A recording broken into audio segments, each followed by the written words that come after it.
IBN OPD में आपका बहुत बहुत स्वागत है। मैं सुमति सक्सेना आपको लेके चलती हूँ Lucknow king George medical university के विभागाध्यक्ष एंडोक्राइन एवं ब्रेस्ट सर्जरी के डॉक्टर आनंद मिश्रा के पास। डॉक्टर आनंद मिश्रा से मैंने कोविड-19 के तहत जो ब्रेस्ट कैंसर और एंडोक्राइन के मरीजों को दिक्कतें ना आए उनसे कुछ सवाल किए हैं। इसी के साथ साथ मैं एक चीज़ और कहना चाहती हूँ कि लॉकडाउन थोड़ा खुला हुआ है, तो कृपया अपने स्वास्थ्य को मद्देनज़र प्रिकॉशन भी लीजिए, सावधानी बरतिए, क्योंकि कोरोना आपको पूछ के नहीं आएगा, आपके घर में बिना आपके बुलाए नहीं पहुंचेगा। तो बहुत बहुत स्वागत है डॉक्टर आनंद मिश्रा आपका। धन्यवाद। कोविड-19 के समय में स्तन कैंसर की क्या स्थिति है सर? कोविड-19 ने स्तन कैंसर में कोई ऐसा बदलाव नहीं लाया है कि मरीजों की संख्या या बढ़ रही हो या घट रही हो। हाँ, ये ज़रूर मैं कहना चाहूँगा कि लॉकडाउन के इफ़ेक्ट के कारण हमारे पास मरीजों की OPD में संख्या कम हो गई है। जैसा मैं बताना चाहूँगा कि यूनिवर्सिटी में कैंसर मरीजों के सारे इलाज हो रहे हैं, रूटीन इलाज हो रहे हैं, बाकी सारी इमरजेंसीज चल रही हैं। तो OPD में जो करीब अगर नंबर वाइज देखें तो हमारे पास 1/4 से 1/5 पेशेंट्स हो गए। अगर हमारे पास नॉर्मल दिनों में 100 पेशेंट्स आते थे मेरे विभाग में OPD में, तो अब इस समय 20 से 25 पेशेंट आ रहे हैं। अंतर ये पड़ा है कि विभाग में 60% एडवांस मरीज होते थे या मेटास्टैटिक और 40% शुरुआती कैंसर के होते थे। लेकिन लॉकडाउन के कारण चूँकि लोग OPD में सुचारू रूप से नहीं आ पा रहे हैं, पासेस नहीं मिल पा रहे हैं, तो जितने भी मरीज इधर हम लोग ने 1-1.5 महीने में देखे हैं वो सारे मरीज एडवांस कैंसर के हैं। लक्षण सारे जो मैं हमेशा कहता आया हूँ, स्तन कैंसर के लक्षण वही हैं। छाती में गांठ होना, असमान हो जाना दोनों छाती का, निप्पल से रक्तस्राव होना, छाती में कोई लालपन आ जाना, निप्पल का अचानक अंदर धंसना या कांख में कोई गांठ हो जाना, तो इन लक्षणों में कोई बदलाव नहीं हुआ। हाँ, ये मरीज थोड़े एडवांस प्रेजेंटेशन जरूर हो गया है, क्योंकि रूटीन लोगों जिनको भी कभी कोई परेशानी होती थी स्तन कैंसर की या कोई शक हुआ या कोई लक्षण हुआ, तो वो मरीज के लिए था कि वो OPD में किसी डॉक्टर से कहीं भी किसी डॉक्टर से चेक करा लिया और उस डॉक्टर ने अगर कोई शक जाहिर किया तो वो मेडिकल कॉलेज की OPD में आ गया। अभी की स्थिति बदल गई है, चूँकि प्राइवेट डॉक्टर्स लोग देख नहीं रहे हैं और ट्रांसपोर्टेशन अवेलेबल नहीं है, तो यदि मरीज को बहुत ज़्यादा परेशानी है तभी वो आ पा रहा है। मुझे लगता है कि मरीज लोग भी थोड़ा अवॉइड कर रहे हैं ट्रैवलिंग और सब चीज़ें, या अपनी लक्षणों को नज़रअंदाज कर रहे हैं। तो मरीजों की संख्या कम हो गई है और जो मरीज आ रहे हैं वो एडवांस स्टेज कैंसर में आ रहे हैं, इस समय आ रहे हैं हमारे पास में। डॉक्टर, कोविड-19 के समय में स्तन कैंसर की जांच क्या चल रही है या कोई और अंतर आया है कि और ढंग से जांच की जा रही है? स्तन कैंसर के डायग्नोसिस के लिए ब्रेस्ट बायोप्सी होनी चाहिए, एक टुकड़ा निकाला जाना चाहिए, ये मुख्य जांच है। इसके अलावा अल्ट्रासाउंड या मैमोग्राम होता है। जब भी हम कभी बायोप्सी कर रहे हैं कोविड के समय में, वो सबसे रिस्की प्रोसीजर है और रिस्की वो सारे स्टाफ के लिए है, डॉक्टरों के लिए है। तो ये एक अजीब सी स्थिति आ गई है कि आपको डायग्नोसिस किसी भी बीमारी के डायग्नोसिस के लिए बायोप्सी चाहिए ही चाहिए। लेकिन यदि किसी पेशेंट को हम कोविड पेशेंट की बायोप्सी कर देते हैं तो हमारा स्टाफ और इसके अलावा जहाँ पे हम पैथोलॉजी में सैंपल भेज रहे हैं, जो पैथोलॉजिस्ट उसको चेक कर रहे हैं, वो भी रिस्क पे आ जाते हैं। तो ऐसे स्थिति में जो कुछ हमारे क्वेश्चंस हैं वो सारे मरीजों से स्क्रीनिंग होती है कि आप में कोई कोविड के लक्षण तो नहीं है, आप क्या कोविड के हाई रिस्क एरिया से, रेड स्पॉट से, जिनको हम आजकल कह रहे हैं रेड जोन से तो नहीं आ रहे हैं, आपके घर आसपास में किसी कोविड का संपर्क तो नहीं हुआ है। ये चीज़ें अगर हम पहले मरीज को स्क्रीन करते हैं, और उसको फीवर नहीं आना चाहिए। जब मरीज को ये सारी चीज़ें नहीं होती, अगर इनमें से कोई भी चीज़ है तो उस मरीज को पहले कोविड OPD में जाना पड़ेगा, फीवर क्लिनिक में जाना पड़ेगा, वहाँ के डॉक्टर से दिखाना पड़ेगा, और यदि कोविड हुआ तो वो सर्किट के द्वारा होने के बाद फिर हमारे पास पहुँचेगा। यदि उसको इन सब चीज़ों से कोविड OPD से क्लियर कर दिया गया कि इसको ऐसी कोई परेशानी नहीं है, तो हम लोग उसकी बायोप्सी कर रहे हैं। बायोप्सी में सर्जिकल बायोप्सी नहीं की जा रही है इस समय, केवल नीडल बायोप्सी कर रहे हैं। नीडल कोर नीडल्स आती हैं जिनसे कि एक टुकड़ा निकल आता है, तो कोर नीडल कर रहे हैं। ये ज़रूर है सभी के दिमाग में कंसर्न, क्योंकि कोविड के एसिम्प्टोमेटिक पेशेंट्स भी देखा गया है कि 70% एसिम्प्टोमेटिक पेशेंट्स हैं। एसिम्प्टोमेटिक पेशेंट्स का मतलब कि उनको कोई लक्षण नहीं है कोविड का, और वो वायरस को कैरी कर रहे हैं, और वायरस के कैरी करने के साथ उनमें उनके साथ ये खतरा है कि जो भी उनके संपर्क में आएगा उसको कोविड की बीमारी हो सकती है। तो ये हम सभी लोगों को ये कंसर्न है। जब हम ओपीडी में बैठते हैं, जो स्टैंडर्ड प्रिकॉशंस हैं वो सारे स्टैंडर्ड प्रिकॉशंस के साथ, और उसमें जो है कि हाथ में ग्लव्स पहनना, मास्क लगाना, टोपी लगाना, और मरीज को 4 से 6 फीट की दूरी से बात करना, उसके पेपर्स देखना, और उसके बाद हाथ साबुन से हाथ धोना और सैनिटाइज करते रहना। ये सारे प्रिकॉशंस हम ले रहे हैं, लेकिन उसके बावजूद ये खतरा मौजूद है। अब इन सारे प्रिकॉशंस के साथ ओपीडी में ये मरीज़ देखे जा रहे हैं। जिन मरीजों में ब्रेस्ट कैंसर के लक्षण जो हमने बताए अगर लगते हैं, तो उनकी बायोप्सी हम लोग कोर नीडल बायोप्सी कर रहे हैं। किन्हीं पेशेंट्स को शुरुआत में जांच FNAC होती है। FNAC एक फाइन नीडल एस्पिरेशन साइटोलॉजी है, जिनसे कि हमें एक अंदाज़ा मिल सकता है कि ये गांठ छाती में किस तरह की है, या कहीं भी कोई गांठ कैसी है। तो किन्हीं पेशेंट्स में FNAC की जा रही है, और नहीं तो बायोप्सी की जा रही है। बायोप्सी हम लोग सर्जन लोग स्वयं करते हैं, और ये स्पेसिमेन पैथोलॉजी विभाग में भेजते हैं। FNAC की जांच पैथोलॉजी विभाग में होती है। पैथोलॉजी विभाग में हमारे यहाँ एक अलग कमरा इसके लिए डेवलप किया गया है, जहाँ पे उनके पैथोलॉजिस्ट डॉक्टर इसकी FNAC स्वयं कर रहे हैं। तो ये दोनों चीज़ें इस समय हो रही हैं। इसके अलावा बायोप्सी के अलावा हर पेशेंट्स को, सारे मरीजों को एक अल्ट्रासाउंड या मैमोग्राम की जांच की ज़रूरत होती है। रेडियोलॉजी विभाग में अल्ट्रासाउंड और मैमोग्राम भी इस समय हो रहा है। इन्हीं तीनों जांचों के, या तीनों जांच के कॉम्बिनेशन से, या 2 जांचों के उससे हम लोग इस निष्कर्ष पे पहुंचते हैं कि इस मरीज में कैंसर है कि नहीं है। जब मरीज को कैंसर पता लगता है, तब अगला स्टेज की जांचें होती हैं, और उन जांचों से हमें ये निश्चित करना होता है कि क्या कैंसर स्तन तक सीमित है या शरीर के अन्य भागों में फैला है, जिसको हम मेटास्टैटिक जांचें कहते हैं। मेटास्टैटिक जांचों में खून की जांच, CT स्कैन, अल्ट्रासाउंड पेट का, अलग अलग एक्सरे या MRI, जो भी बोन स्कैन, बहुत सी जांचें हैं। ये इस पेशेंट की स्टेज के वाइज निश्चित किए जाते हैं। ये सभी जांचें हो रही हैं, लेकिन इन जांचों को जहाँ पे भी हम सोचते हैं कि किसी जांच को हम कम कर सकते हैं, तो कोशिश ये है कि मरीजों को कम से कम जांच कराई जाए, जिससे उनका हॉस्पिटल में मूवमेंट कम से कम हो, और हॉस्पिटल में ही नहीं, उनको भी कम से कम ट्रैवल करना पड़े, कि एक ही बार में उनकी अगर सारी जांचें करेंगे तो कोई जांच किसी समय पे होगी, कोई जांच किसी समय पे होगी, तो उस मरीज को अलग अलग समय पे अपॉइंटमेंट अलग अलग विभाग में मिलेगा। तो सारा उद्देश्य ये है कि हम उसके डायग्नोसिस पे पहुँचे, और एक ट्रीटमेंट प्लानिंग भी बना ले, लेकिन कम जांचों के साथ, जिससे मरीज को कम से कम अस्पताल में चलना पड़े, और यदि घर से बार बार हमारे अस्पताल में ना आना पड़े। तो ये आज की ये स्थिति है कोविड के समय में। सर, जैसे आपने बताया सर्जिकल बायोप्सी नहीं हो सकती है, लेकिन किसी मरीज के लिए अगर बहुत ज़्यादा उसकी ज़रूरत है, तो उसके बाद अल्टरनेट क्या है? नहीं, अल्टरनेट कोई नहीं है। सर्जिकल बायोप्सी का कोई अल्टरनेट नहीं है। सर्जिकल बायोप्सी भी की जा रही है। सर्जिकल बायोप्सी देखिए कहाँ करनी पड़ेगी। यदि हमने निडल बायोप्सी कर ली है, और निडल बायोप्सी कुछ बता रही है, और अल्ट्रासाउंड या मैमोग्राम हमें कुछ सजेस्ट कर रहा है, जो पेशेंट के लक्षण है वो हमें सजेस्ट कर रहे हैं कि कैंसर हो सकता है। भाई सारी प्रक्रिया जो आपको समझनी पड़ेगी। कोई पेशेंट लक्षण बताता है, लक्षणों के बेसिस पे हमारे दिमाग में एक हाइपोथेसिस बनती है कि पेशेंट को कैंसर हो सकता है या ये बीमारी हो सकती है। उन्हीं को कंफर्म करने के लिए ये बायोप्सी और जांचें होती हैं।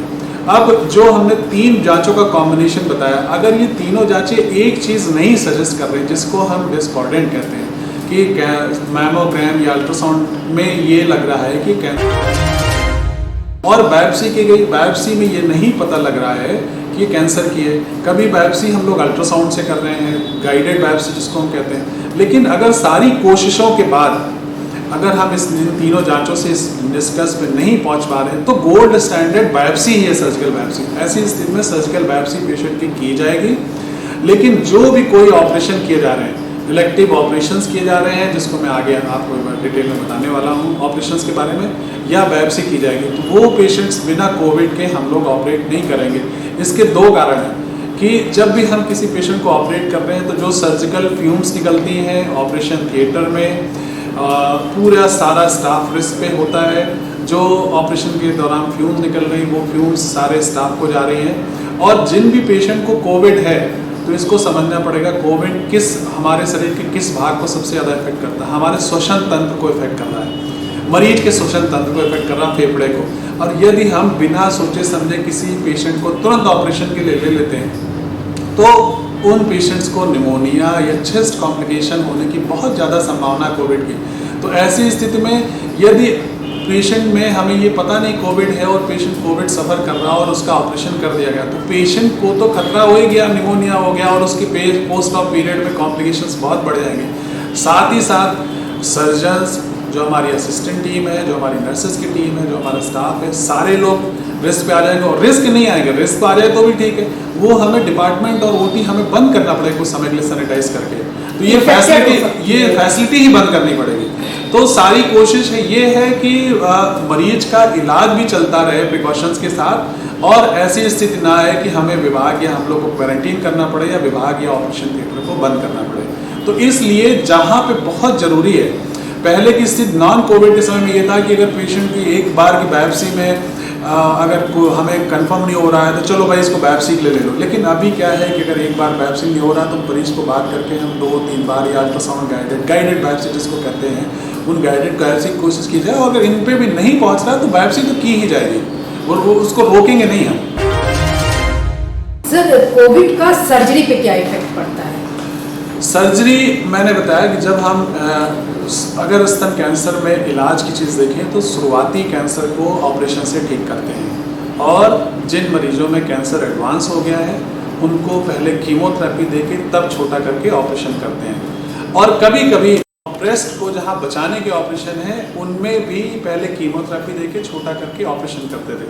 लेकिन कोविड के समय में अभी मैं आपसे सर्जरी पे बात कर रहा था कि सर्जरी से प्रोसीजर्स बहुत ज़्यादा रिस्की हो गए हैं मरीज के लिए भी और हम डॉक्टर और पूरी टीम के लिए, विभाग के लिए भी। तो ऐसी स्थिति में जो पूरी दुनिया में गाइडलाइंस हैं, जो सारे एक्सपर्ट हम लोग बात कर रहे हैं, तो उसमें है कि चूँकि ब्रेस्ट कैंसर में कीमोथेरेपी भी एक इलाज है, और कीमोथेरेपी जब हम देते हैं तो ये पूरे शरीर में जाके जो कैंसर फैल रहा है उसको रोकती है, साथ ही साथ जहाँ पर कैंसर है जिस छाती में उसको भी छोटा कर रही है, कंट्रोल कर रही है। और सभी मरीजों को कीमोथेरेपी लेनी होती है, ऐसा नहीं किसी मरीज को कीमोथेरेपी अवॉइड करें। केवल जो बहुत ओल्ड मरीज हैं जिनको बहुत मॉर्बिडिटी है उनमें कीमोथेरेपी अवॉइड की जाती है। तो आज के समय में पहला ट्रीटमेंट, जो फर्स्ट ट्रीटमेंट है, वो सारे स्तन कैंसर के मरीजों में ऑप्शन है कि इनको कीमोथेरेपी दिया जाए। और कीमोथेरेपी दे के सर्जरी को, अगर सर्जरी पॉसिबल है तो उसको डिले करें। डिले अवॉइड नहीं करना है, डिले करना है कि 1-2 महीने के लिए डिले कर दें कि कीमोथेरेपी से कैंसर कंट्रोल में रहेगा और सर्जरी करनी है। यदि किसी पेशेंट को हमें सर्जरी करनी है, ऐसे पेशेंट्स की हम लोग सर्जरी कर रहे हैं जैसे किसी पेशेंट की कीमोथेरेपी पूरी हो गई थी, नॉन कोविड एरिया से पहले से ट्रीटमेंट में था और आज के समय में उसको जितने कीमोथेरेपी साइकिल्स मिलनी थी वो पूरी हो गई हैं, उन मरीजों को हम ऑपरेट कर रहे हैं। प्रोसीजर्स में जो हम करते थे उसमें था कि पूरी छाती को कैंसर में निकाल देना या छाती को बचाने के ऑपरेशन, और तीसरे जो नए तरह के ऑपरेशंस की एक पूरी लिस्ट है उसको करते हैं, जिसमें कि स्तन के कैंसर को निकालना और अलग अलग प्रोसीजर्स करके स्तन को उसी तरह सुडोल बना देना, शेप वही दे देना या उसको दूसरे ब्रेस्ट से मैच कर देना। इसको ऑन्कोप्लास्टिक सर्जरी करते हैं, इसमें दूसरे ब्रेस्ट को भी छोटा कर देना। तो आज के समय में ये सारे ऑन्कोप्लास्टिक प्रोसीजर्स नहीं किए जा रहे हैं। ब्रेस्टन बचाने के भी ऑपरेशंस बहुत चूज करके कर रहे हैं, जिनमें सारा उद्देश्य ये है कि ऑपरेशन के समय में मिनिमम ऑपरेशन किया जाए, जिससे ऑपरेशन के समय में मरीज को मिनिमम समय ऑपरेशन के प्रोसीजर में लगे। तो जो छोटे से छोटे या मिनिमम प्रोसीजर किए जा सकते हैं वो इस समय में किए जा रहे हैं।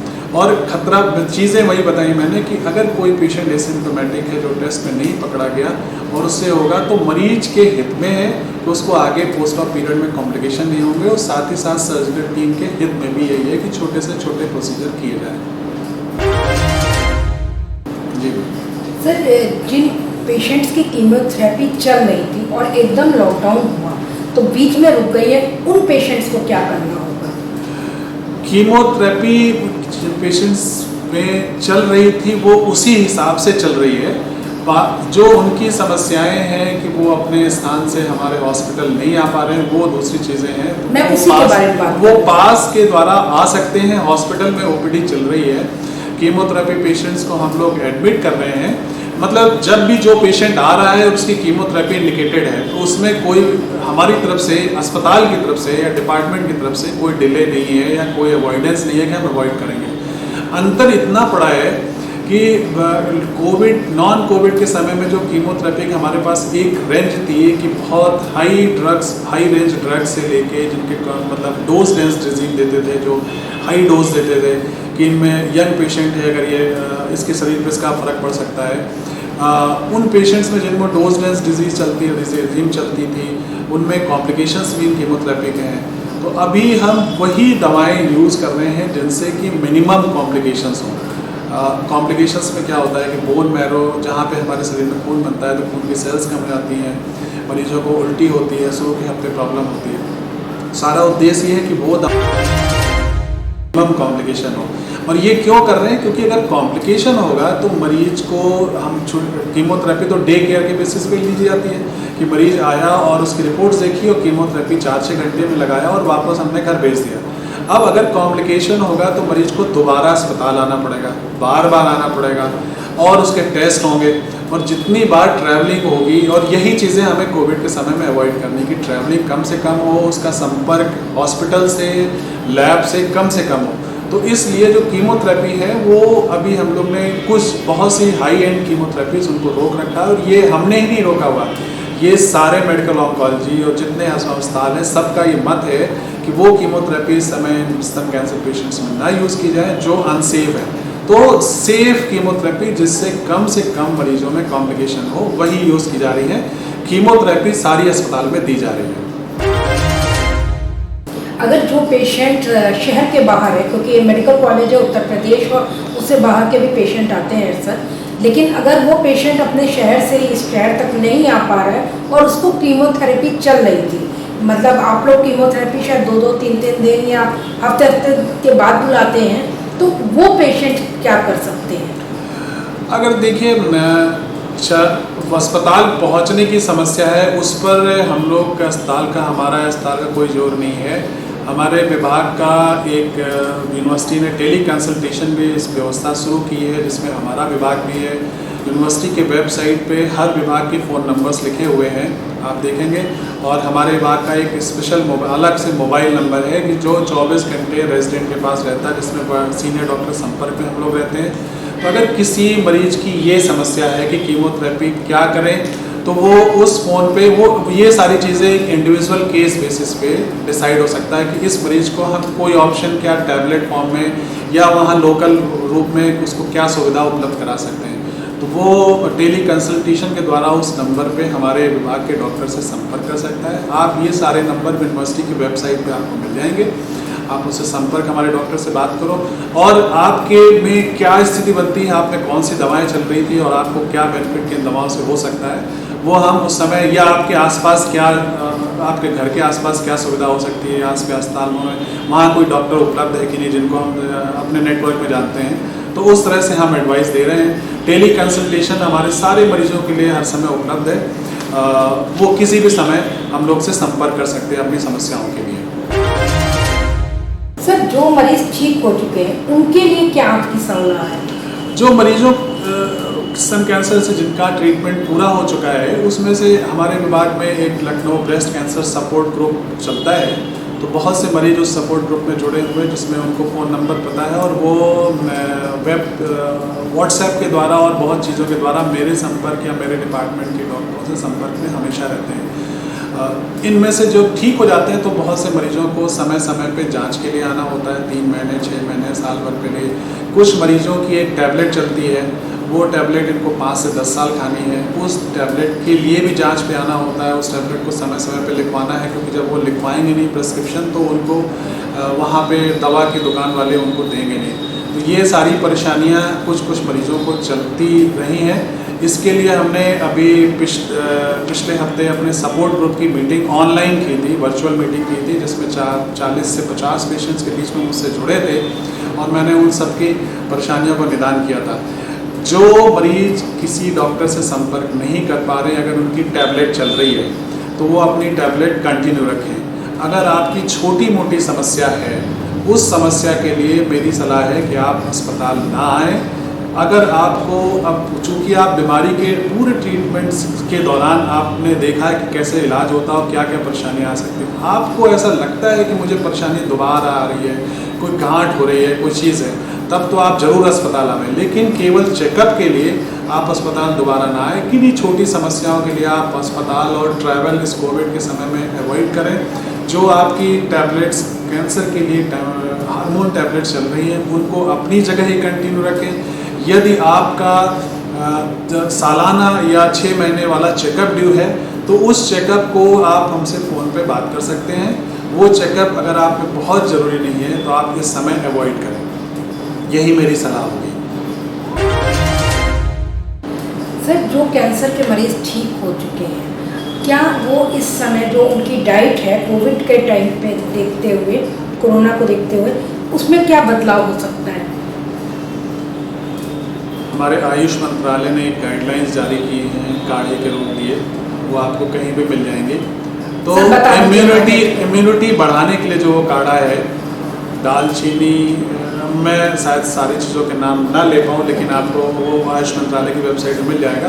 तो इम्यूनिटी मुख्य उद्देश्य यही है कि उसमें है कि च्यवनप्राश लेना चाहिए और 3-4 चीज़ें मिला के एक काढ़ा बनाने की चीज़ है कि आप उसको सुबह शाम लें, वो इम्यूनिटी बढ़ाने के लिए। तो जो भी इम्यूनिटी बढ़ाने की चीज़ें हैं वो आप उनका सेवन ज़रूर करें। इसके पहले जो आप जैसे डाइट लेते थे, बैलेंस डाइट जो आप खाते थे, जिसमें कि और अपने घर पे आप अगर व्यायाम कर सकते हैं, योगा कर सकते हैं, तो वो सारी चीज़ें, बस केवल बदलाव इतना आया है कि आप अपने घर से बाहर सोशल डिस्टेंसिंग रखें।